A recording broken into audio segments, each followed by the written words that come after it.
Hey guys, and welcome to Kachina's Variety. I'm your host Kachina, and today I'm going to be reading a visual novel called Asobi. Now, Asobi is rated M for mature, so no kids should be watching this. The under the mature label, there is mild realistic violence, realistic bloodshed, alcohol reference, tobacco reference, and sexual themes. So if there's something that I cannot show on here, I will blur it out, but I will leave a little something to the imagination. All right? So let's get started.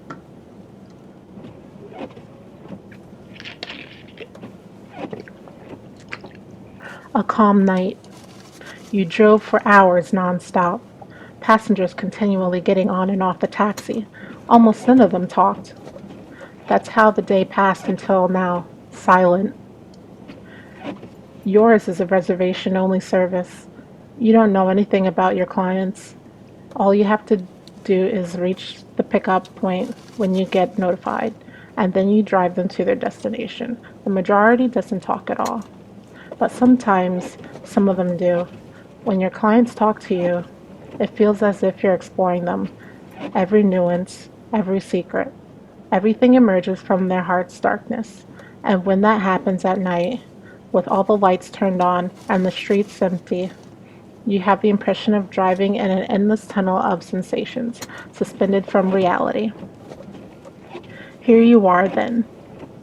You've reached another pickup point, where a girl is waiting for you. She looks at the taxi unimpressed. She must be used to seeing such luxury.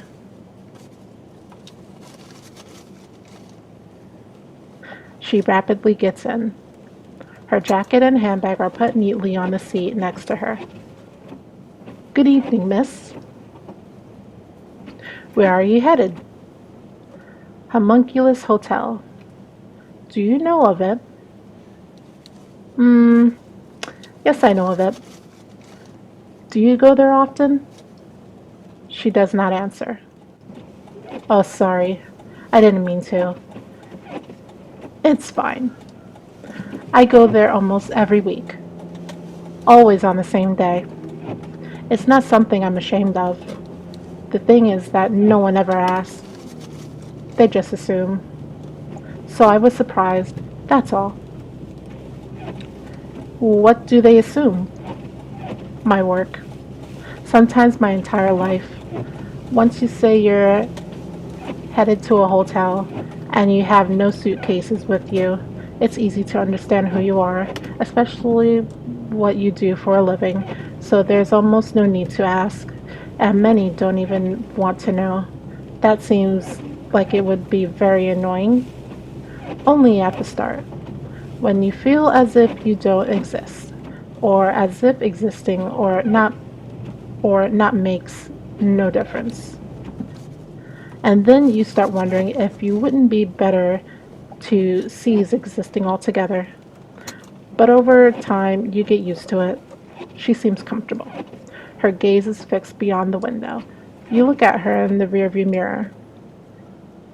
You can't help but wonder, who is she? And curiosity begins to animate your thoughts. I will choose either how do you start or what about your family. So I will go with how do you start? The girl. Well, it's been a long time. Around 10 years, maybe 7 or 8.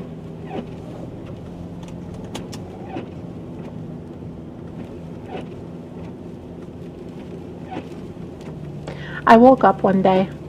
I suddenly realized I was feeling horrible. No direction, no future, no love. So I decided to trust the only thing I had left, my body. Have you ever felt like you're split in two parts? You have your mind and your body separate entities, and your body is distant from you? It's like a detached thing.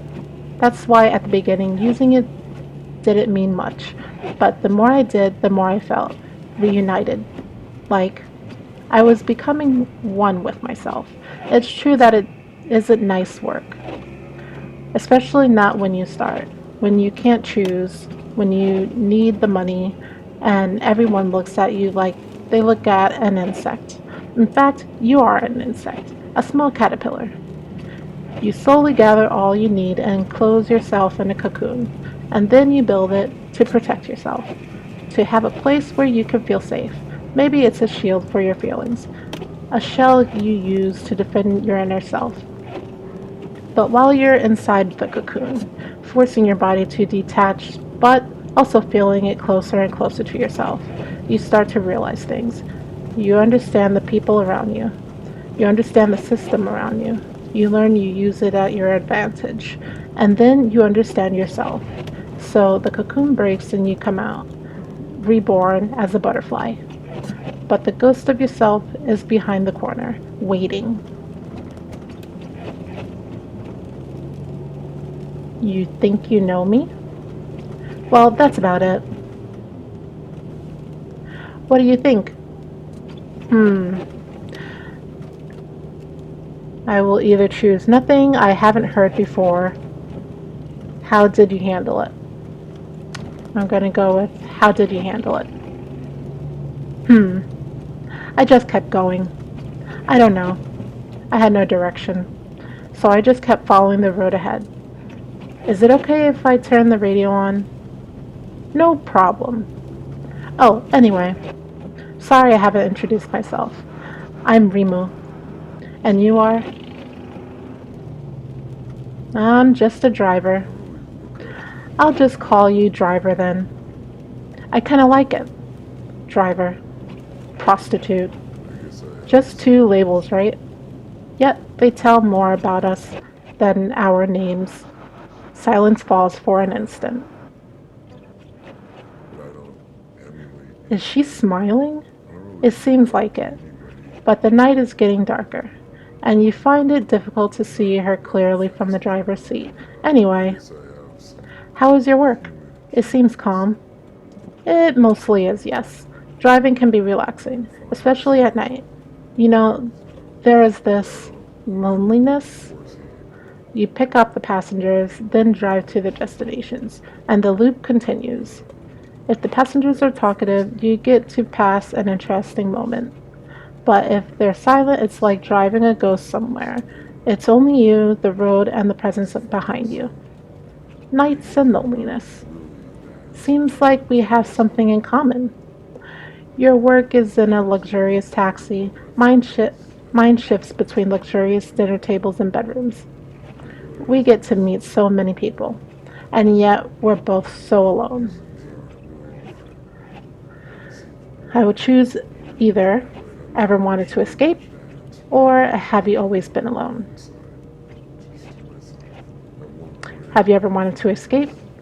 Sometimes, but only at the beginning. Well, maybe. Maybe not, only at the beginning. But you get it, huh?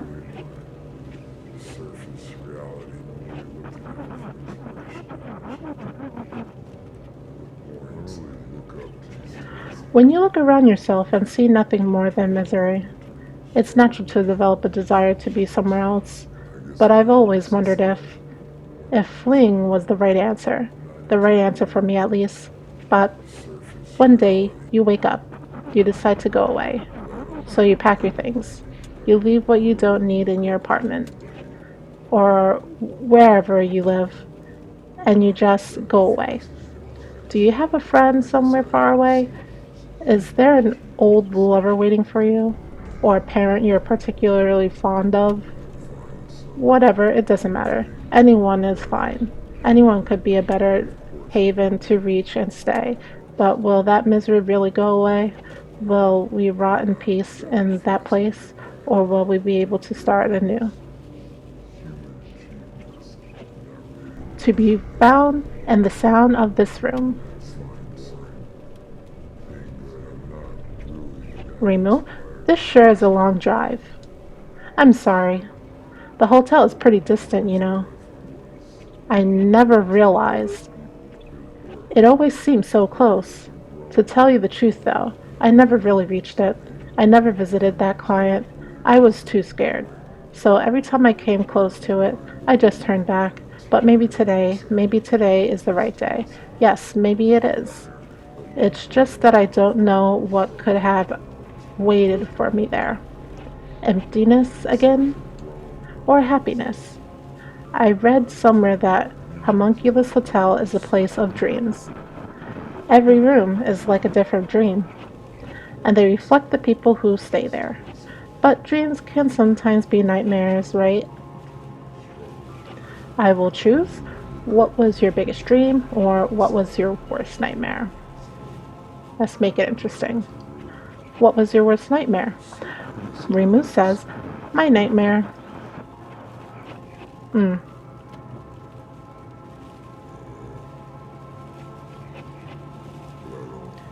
I often lingered on the clothes hanging out to dry. Although the wind moved them, they remained there, hanging on the threads. They couldn't be free. They couldn't fly away because the clothespins kept them on the threads. And every time I looked at the clothes that were so white and pure, I couldn't help but think about our similarities. I was like a caterpillar, struggling to create my cocoon. And at the same time, I was a shirt hanging on the thread. I couldn't be who I wanted, because something kept me from being free.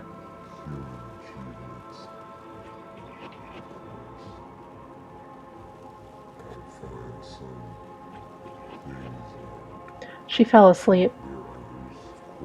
Her soft, slow breath dissolves into the car noises. The road ahead seems endless. Darker and darker it stretches towards infinity. It's better to rest, as the road is still long.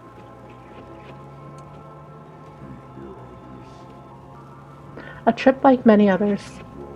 You get the reservation, reach the pickup point, then drive towards the client's destination. We all make our reservations when we're born.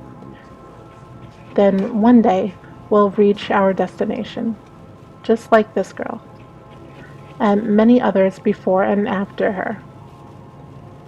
But have you ever thought about your own reservation and your own ultimate destination?